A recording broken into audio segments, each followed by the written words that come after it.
नमस्कार, मैं तरुण वर्मा और मैं एक क्लिनिकल साइकोलॉजिस्ट हूँ। इस वीडियो में आपको बताऊंगा कि ओसीडी के पेशेंट्स में अक्सर बहुत तेज़, बहुत ज़्यादा गुस्सा क्यों आता है और कैसे इन पेशेंट्स में ओसीडी के साथ-साथ गुस्से को भी मैनेज किया जा सकता है। तो आइए इस पे बात करते हैं। ओसीडी जो कि वैसे तो बहुत कॉमन बीमारी है, पर ज़्यादातर पेशेंट्स में ओसीडी के साथ बहुत तेज़ गुस्सा नहीं पाया जाता। पर कुछ परसेंटेज ऐसी होती है पेशेंट्स की जिसमें कि ओसीडी के साथ साथ अक्सर पाया जाता है कि वो पेशेंट बहुत ज़्यादा गुस्सा करते हैं। वो गुस्से में अपने घर के लोगों को मारपीट कर सकते हैं, गुस्से की वजह से चीज़ें तोड़ सकते हैं, वो खुद को भी मार सकते हैं, अपना हाथ अपना सर दीवार पर दे मार सकते हैं या कोई चीज़ों से अपनों को नुकसान कर सकते हैं। अपने शरीर को किसी तरह से खरोंच कर, मार कर, पीट कर, किसी तरह से वो एग्रेसिव अपना बिहेवियर दिखाते हैं और बहुत एग्रेशन की वजह से उनको कंट्रोल कर पाना बेहद मुश्किल हो जाता है उनके फैमिली मेंबर्स के लिए। अक्सर इस तरह का गुस्सा किसी एक फैमिली मेंबर पर ज्यादा निकलता है, खासकर कि ऐसा कोई पेरेंट या फैमिली मेंबर जो कि उनकी ज्यादा केयर करता है, ज्यादा उनसे अटैच्ड होता है और ज्यादा उनके इर्द गिर्द घूमता है, उनके ट्रीटमेंट और उनकी प्रॉब्लम के लिए अक्सर ज्यादा कंसर्न रहता है। तो ऐसे पर्सन पर तो ओसीडी पेशेंट का गुस्सा बहुत ज्यादा निकलता ही है। आमतौर पर तो ऐसे पेशेंट को अक्सर हॉस्पिटल में एडमिट कराना पड़ता है ताकि उनका ट्रीटमेंट किया जा सके और ऐसे में अक्सर डॉक्टर उनको बहुत हाई डोज में एंटीसाइकोटिक और कुछ एंजाइटी की दवाइयां देते हैं जिससे कि उनको नींद आती है, सोते हैं बहुत और उनका गुस्सा कुछ दिन में शांत हो जाता है। पर अक्सर हॉस्पिटल एडमिशन से ये प्रॉब्लम दूर नहीं होती क्योंकि कहीं ना कहीं इस गुस्से का कारण उनके ओसीडी में छुपा होता है। कई डॉक्टर्स गलती से इस ओसीडी पेशेंट को साइकोटिक पेशेंट भी मान लेते हैं और ऐसा लगता है कि जैसे पेशेंट को कोई साइकोटिक एपिसोड हो रहा हो। पर अक्सर ऐसा देखा जाता है कि भले ही रिपीटेड हॉस्पिटल एडमिशन हुए हों या बहुत हाई डोज पे दवाइयां ली गई हों, इन सबसे गुस्सा लंबे टाइम तक कंट्रोल नहीं हो पाता और किसी ना किसी तरह से पेशेंट बार बार गुस्सा दिखाता रहता है या जिसे कहें कि उसके एपिसोड्स रिलैप्स कर जाते हैं। जो मनोवैज्ञानिक और जो रिसर्चर जिन्होंने कि ओसीडी को और उनमें पाए जाने वाले एंगर को बहुत क्लोजली, बहुत बारीकी से स्टडी किया है, उन्होंने ऐसा देखा है कि ज्यादातर मामलों में ये जो एंगर होता है ये ओसीडी की वजह से ही होता है, ये कोई अलग बीमारी नहीं होती। और साथ ही इन ओसीडी पेशेंट्स में ये एंगर पूरी तरह से मैनेज किया जा सकता है। मेजॉरिटी पेशेंट्स में बहुत सक्सेसफुली कुछ ही हफ्तों और कुछ ही महीनों में ये एंगर कंप्लीटली दूर किया जा सकता है। सबसे पहले मैं बताऊंगा कि ऐसा क्या बड़ा कारण है, क्यों कुछ ऐसे पर्टिकुलर टाइप के ओसीडी पेशेंट्स ही हैं जो कि ज्यादा गुस्सा करते हैं। एक जो बड़ा कारण होता है या जिसे मैं कह सकता हूं कि एक कैटेगरी पेशेंट्स की जो होती है जिसे कहते हैं पुअर इनसाइट ओसीडी। मतलब पेशेंट को अपने सिम्टम्स, अपने ऑब्सेशंस में पूरी इंसाइट नहीं होती, वो अपने सिम्टम्स के इम्पैक्ट को पूरा नहीं समझता, अपने सिम्टम्स को कैसे डील करना है ये नहीं समझता। इस वजह से उसे एंगर अक्सर देखने में आता है उसमें। इसका मतलब ये हुआ कि दो टाइप के पेशेंट हुए। एक वो जो कि अपने ओसीडी को समझते हैं, ओसीडी को जानते हैं, उनको ऑब्सेशन की भी समझ है, उनको कंपल्जन्स की भी समझ है और वो कहीं ना कहीं ऐसा महसूस करते हैं कि ऑब्सेशन के रिस्पॉन्स में उनको जो कंपल्जन आता है वो कंट्रोल से बाहर हो रहा है और वो किसी ना किसी तरह से दवाइयों की मदद से या किसी साइकोलॉजिकल ट्रीटमेंट की मदद से अपने ओसीडी को कम करने का प्रयास करते हैं। पर कुछ पेशेंट्स में ये इंसाइट, ये समझ नहीं होती और वो अपने सिम्टम्स को, खासकर कि अपनी कंपल्जन्स को बहुत रियल मानते हैं। उनको ऐसा लगता है कि ये जो कंपल्जन्स वो परफॉर्म कर रहे हैं, जैसे कि रिलीजियस कंपल्जन्स हो सकती हैं, क्लीनिंग वॉशिंग की कंपल्जन्स हो सकती हैं, उनको ऐसा लगता है कि ये रियल है और ये करना जरूरी है, अगर ये नहीं किया तो कुछ नुकसान हो जाएगा और वो इसके पीछे छुपी ऑब्सेशन को भी नहीं देख पाते। इसे कहा जाता है पुअर इनसाइट ओसीडी। मतलब ये कोई टाइप नहीं होता, ये कोई ऐसा नया सब टाइप या कोई कैटेगरी नहीं होती, पर ऐसे समझा जाता है कि कुछ पेशेंट्स में अपने ओसीडी में इनसाइट ज्यादा होती है, कुछ पेशेंट्स में अपने ओसीडी में इनसाइट कम होती है। तो जिन पेशेंट्स में इनसाइट कम पाई जाती है अक्सर वो अपने ओसीडी सिम्टम को टॉलरेट नहीं कर पाते, इनटॉलरेबल हो जाता है उनका ओसीडी, उनकी कंपल्जन, उनकी एंजाइटी और ऐसे में वो फूट पड़ते हैं और बहुत तेज गुस्सा वो कर देते हैं अपने आसपास के लोगों पर। तो क्योंकि उनको ओसीडी की पूरी समझ नहीं होती, क्योंकि उनको ओसीडी को मैनेज करने का खुद तरीका नहीं आता, क्योंकि उनका ओसीडी कहीं ना कहीं सिर्फ मेडिकली समझा जाता है, मतलब कि बस दवा लो और दवा से ही कंट्रोल करना है। तो पेशेंट को ये समझ नहीं होती कि वो खुद इसको कैसे समझ सकता है और कैसे मैनेज कर सकता है। तो ऐसे में अक्सर उसका अनकंट्रोलेबल एंजाइटी गुस्से के रूप में फूट पड़ती है जब वो बहुत ज्यादा फ्रस्ट्रेटेड हो जाता है। तो हम कह सकते हैं कि प्रेशर कुकर की तरह बहुत ज्यादा उसके अंदर स्टीम जो है वो पनपती रहती है, भरती जाती है, और जब कंट्रोल से बाहर हो जाती है तो जैसे कुकर में सीटी बजती है उसी तरीके से पेशेंट का भी गुस्सा एकदम से फूट के बाहर निकलता है। तो जो पुअर इनसाइट ओसीडी होता है उसमें सबसे इफेक्टिव होती है पेशेंट को और पेशेंट के फैमिली मेंबर्स को साइको एजुकेट किया जाए पहले ओसीडी के बारे में। ओसीडी के बारे में उन्हें पूरा कॉन्सेप्ट, पूरी अंडरस्टैंडिंग मिलनी जरूरी है ताकि वो समझें कि कैसे ऑब्सेशंस के रिस्पॉन्स में पेशेंट कंपल्जन करता है और कैसे कंपल्जन्स ना करने की वजह से उसको बहुत ज्यादा एंजाइटी आती है, और अगर वो पूरी तरह से अपना कंपल्जन नहीं कर पाए तो उसमें गुस्सा पनपता है और गुस्सा वो कर देता है। इस तरीके के कनेक्शन जो कि पेशेंट टू पेशेंट अलग अलग हो सकते हैं, किसी के फैमिली डायनामिक्स का रोल इसमें ज्यादा हो सकता है, किसी का अपना ओसीडी ही इतना इंटेंस हो सकता है कि वो गुस्सा दिला सकता है। तो ऐसे अलग अलग पेशेंट्स के लेवल पर समझकर एक थेरेपिस्ट उनको डील करने में हेल्प करता है। और ये इंसाइट दवाइयों की मदद से कई बार नहीं आ पाती, कुछ पेशेंट्स का नेचर ऐसा होता है जिस वजह से वो इंसाइट डेवलप नहीं कर पाते। तो यहां पर पर्सनैलिटी का भी बहुत बड़ा रोल होता है। कुछ लोगों की पर्सनैलिटी ऐसी होती है जहां पर वो थोड़े गुस्से वाले हो सकते हैं, उनके अंदर फ्रस्ट्रेशन टॉलरेंस थोड़ी कम हो सकती है, अपनी प्रॉब्लम्स को समझने की जो साइकोलॉजिकल माइंडेडनेस है वो कम हो सकती है, जिस वजह से वो बहुत ज्यादा गुस्सा कर सकते हैं। इस हर तरह की प्रॉब्लम को मैनेज करने का एक ही तरीका है कि long term family therapy, psychotherapy दी जानी पेशेंट को बेहद जरूरी है। अब आगे मैं आपसे बात करता हूं ये जो दो कैटेगरीज थी इसके बाद कि कौन से ऐसे 4 मेन कारण हैं जिसकी वजह से अक्सर हर तरह का पेशेंट अपनी ओसीडी के दौरान गुस्से से भरा हो सकता है और गुस्से की एक्सप्रेशन से दूसरों को और खुद को नुकसान पहुंचा सकता है। पहला कारण होता है, जैसा कि मैंने अभी बताया उसी से इसको डिस्कशन को आगे बढ़ाते हुए कहूंगा कि पेशेंट अपना ओसीडी मतलब अपना कंपल्जन पूरी तरह से परफॉर्म नहीं कर पाता, उसको इंटरप्ट कर दिया जाता है, रोक दिया जाता है।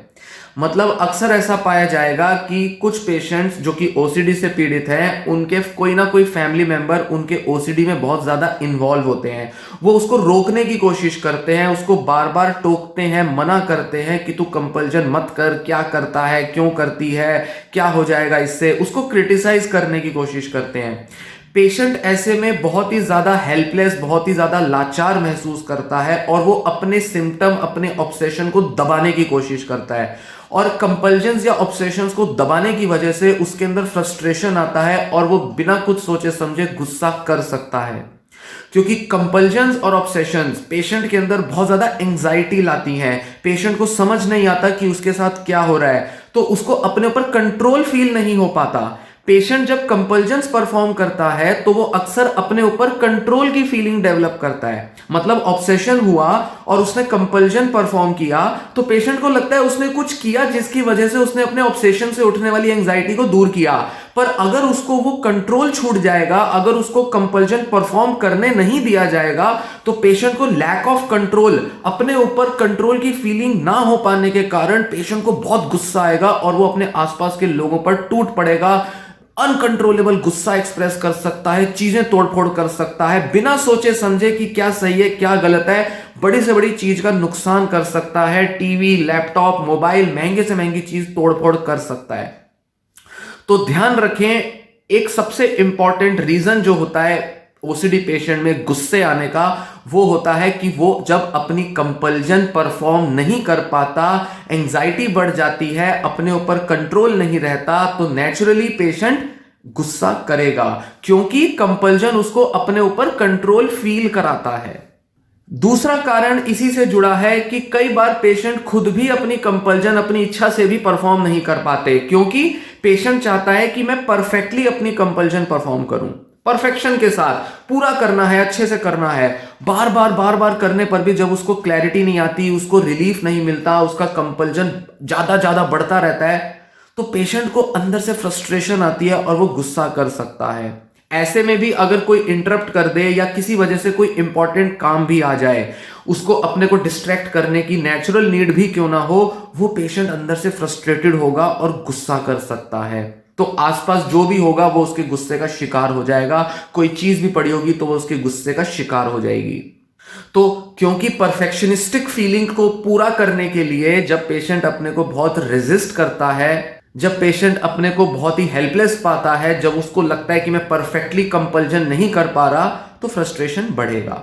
नेक्स्ट एक रीजन होता है ओसीडी में ज्यादा गुस्सा आने का, वो है पेशेंट को कुछ और दूसरे अपने जनरल स्ट्रेसेस या एंजाइटीज हो सकती हैं। जैसे कि पढ़ाई कर रहा है पेशेंट और पढ़ाई नहीं हो पा रही, तो ऐसे में गुस्सा आ सकता है क्योंकि ओसीडी उसको अच्छे से पढ़ने नहीं दे रहा, ओसीडी उसके काम में बाधा दे रहा है, उसको ध्यान लगा के किसी जगह मन नहीं लग पा रहा, उसके मनपसंद अपने काम नहीं हो पा रहे, जो गोल्स पूरे करने हैं वो गोल्स पूरे ही नहीं हो पा रहे। तो नेचुरली पेशेंट जो होगा बहुत फ्रस्ट्रेटेड होगा और ऐसे में वो गुस्सा कर सकता है। वो अगेन कोई चीजें तोड़ सकता है, सेल्फ हार्म कर सकता है या अपने आसपास के लोगों पर भी गुस्सा कर सकता है।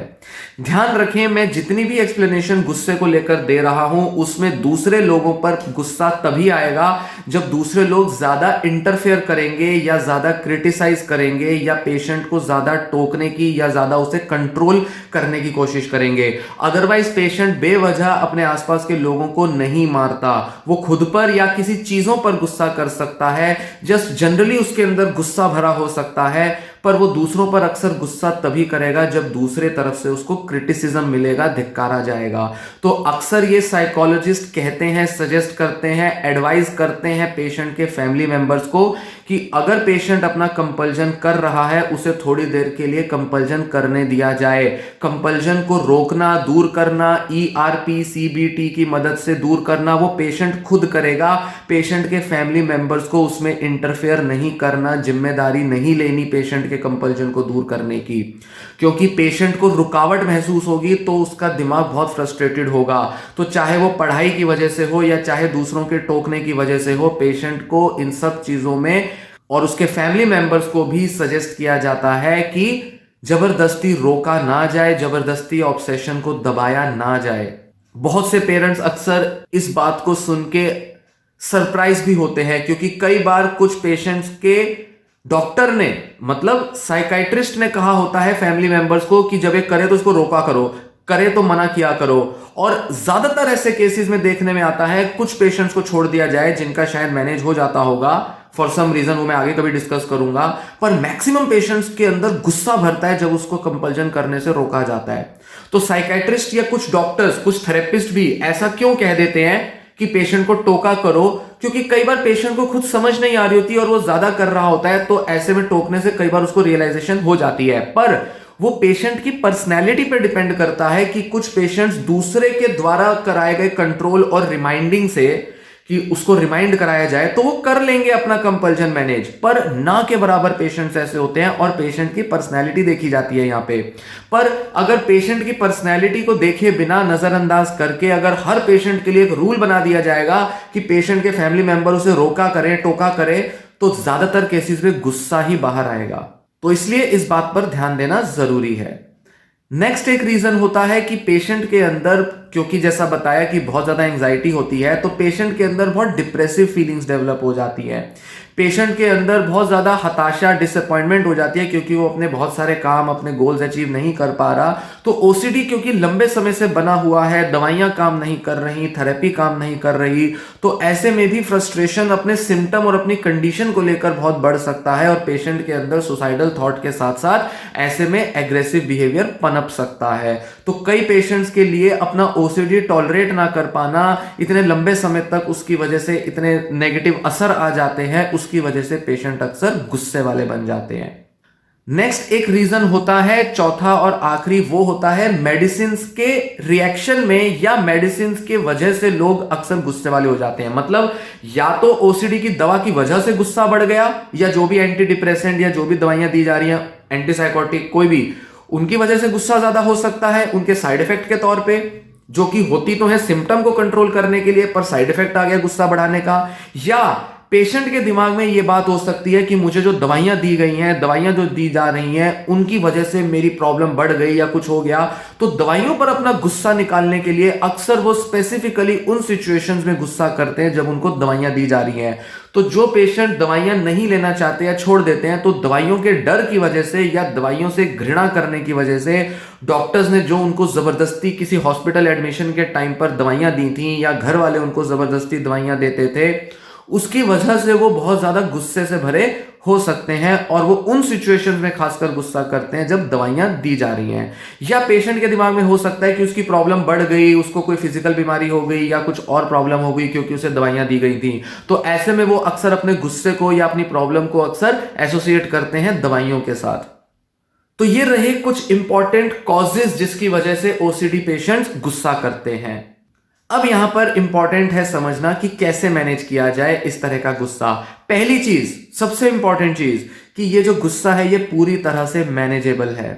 पूरी तरह से कंट्रोल किया जा सकता है और ये कोई बीमारी के बढ़ने का लक्षण नहीं है। ऐसा नहीं कह सकते ज्यादातर केसेस में जिनमें कोई साइकोटिक एपिसोड या कोई डिसऑर्डर ना हो। तो ज्यादातर केसेस में जहां कोमॉर्बिडिटी नहीं है, स्पेशली बाइपोलर साइकोटिक डिसऑर्डर की कोमॉर्बिडिटी नहीं है, वहां हम ये कहेंगे कि ज्यादातर पेशेंट्स के लिए ये ओसीडी के अंदर आने वाला गुस्सा पूरी तरह से मैनेजेबल है। और मैक्सिमम केसेस में इसके कुछ साइकोलॉजिकल ट्रिगर्स होते हैं, मतलब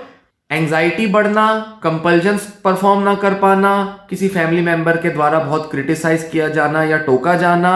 अपने काम, अपने पढ़ाई या अपने कोई गोल्स पूरे ना हो पाना, ये सारे कुछ साइकोलॉजिकल ट्रिगर्स या फैक्टर्स होते हैं जिसकी वजह से गुस्सा आता है। तो पेशेंट को अपने सिम्टम्स को, अपने ओसीडी को मैनेज करने के लिए साइकोलॉजिकल टेक्निक्स और इंटरवेंशंस की तरफ बढ़ना पड़ेगा, जिससे कि वो समझ पाए कि उसके गुस्से का उसके ओसीडी के साथ क्या कनेक्शन है। फैमिली मेंबर्स का पेशेंट के प्रति जो एटीट्यूड है वो बदला जाना जरूरी है, ताकि समझा जाया जा सके कि ये कोई बीमारी दिमाग में नहीं पनप रही या कोई गुस्सा दिमाग में से नहीं निकल रहा, दवा के असर नहीं आ रहे इस वजह से पेशेंट गुस्से से नहीं भर रहा, ये पेशेंट के साइकोलॉजिकल फैक्टर्स की वजह से है। ऐसा समझना जानना जरूरी है।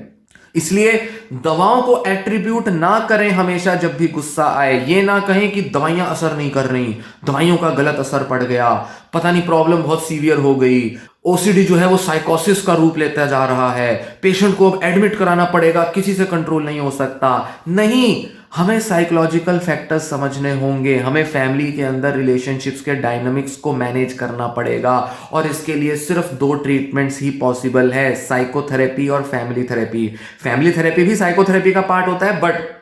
इंडिविजुअल थेरेपी में पेशेंट को समझना है, पेशेंट को सीखना है कि साइकोलॉजिकल मैनेजमेंट ओसीडी का कैसे किया जाए, मतलब ERP, exposure and response prevention कैसे किया जाए, CBT को कैसे परफॉर्म किया जाए, उसमें कैसे स्किल्ड हुआ जाए, ताकि अपने सिम्टम्स को मैनेज करना आ जाएगा, अपने एंजाइटी, थॉट्स, बिहेवियर के कनेक्शन को समझना आ जाएगा, तो नेचुरली पेशेंट की इंसाइट बढ़ेगी, पेशेंट खुद मैनेज करेगा और इस तरह के गुस्से आने की नौबत ही खत्म हो जाएगी। दूसरा, फैमिली का रोल क्या है, फैमिली के कौन से बिहेवियर्स हैं, कितने क्रिटिकल हैं, कितने हॉस्टाइल हैं, कितना पेशेंट को धिक्कारते हैं, पेशेंट के सिम्टम्स और उसके बिहेवियर्स में कितना ज्यादा इंटरफेयर करते हैं, इनको मैनेज करने के लिए फैमिली थेरेपी बहुत मस्ट है। और पूरी फैमिली को, जितने भी मेंबर्स हैं, खासकर वो लोग जिनमें सबसे ज्यादा गुस्सा आता है या जो सबसे ज्यादा इंटरफेयर करते हैं पेशेंट के साथ, उनको ओसीडी को समझना जरूरी है और पेशेंट की कंडीशन को साइकोलॉजिकल सेंस में समझना जरूरी है, ना कि सिर्फ मेडिकल सेंस में समझा जाए। क्योंकि ज्यादातर पेशेंट और उनके फैमिली मेंबर्स का गुस्से वाली कंडीशन में ज्यादातर उनका पाला, ज्यादातर उनका नाता जो है वो साइकाइट्रिस्ट और मेडिकल ट्रीटमेंट से ही होता है। बहुत सालों, बहुत महीनों के बाद पेशेंट की इतनी खराब कंडीशन हो जाने के बाद अक्सर वो साइकोलॉजिकल ट्रीटमेंट लेना शुरू करते हैं। और अक्सर कई डॉक्टर्स, कई साइकाइट्रिस्ट जो कि सही तरह से एजुकेट नहीं कर पाते पेशेंट के फैमिली मेंबर्स को, वो अक्सर ये नहीं समझा पाते कि कैसे ये जो गुस्से के बिहेवियर्स हैं ये साइकोलॉजिकल रीजंस की वजह से आ रहे होंगे। तो ऐसे में दवाइयां ही बदली जाती रहती हैं, दवाइयां ही एक के बाद दूसरी कोई ना कोई होती जाती है, एक डॉक्टर से दूसरा, दूसरे से तीसरा, एक रिहैब सेंटर से दूसरे, ऐसे ऐसे करके पेशेंट का कई महीनों, सालों तक लाइफ जो है वो खराब होती जाती है। तो मेडिकल एक्सप्लेनेशन से हटकर साइकोलॉजिकल एक्सप्लेनेशन की तरफ आना जरूरी है। डरना नहीं है, ये कोई बहुत भयंकर बीमारी नहीं है जो जिंदगी भर रहेगी। गुस्सा मैनेजेबल है, ओसीडी भी मैनेजेबल है। पहले ओसीडी फिर गुस्सा अपने आप मैनेज होंगे। तो ये कुछ टिप्स और ये कुछ रीजंस जो मैंने आपको बताए कि गुस्सा ओसीडी के पेशेंट में क्यों आता है और कैसे मैनेज किया जाए, इसकी तरफ आगे बढ़ें, इसको समझें, इसको जानें, अपने साइकोलॉजिस्ट के साथ इस बारे में और डिटेल में बात करें ताकि इन प्रॉब्लम्स को दूर किया जा सके और एक अच्छी लाइफ एक ओसीडी पेशेंट बिता सके, भले ही ओसीडी जाए या ना जाए। दोनों केसेस में दवाइयां और साइकोलॉजिकल ट्रीटमेंट दोनों के साथ पेशेंट कैसे अपना मैनेज करे कंडीशन, इस पर आगे बढ़ने की तरफ पॉजिटिव रहा जा सकता है। ये वीडियो मैं यहीं समाप्त करता हूं। धन्यवाद।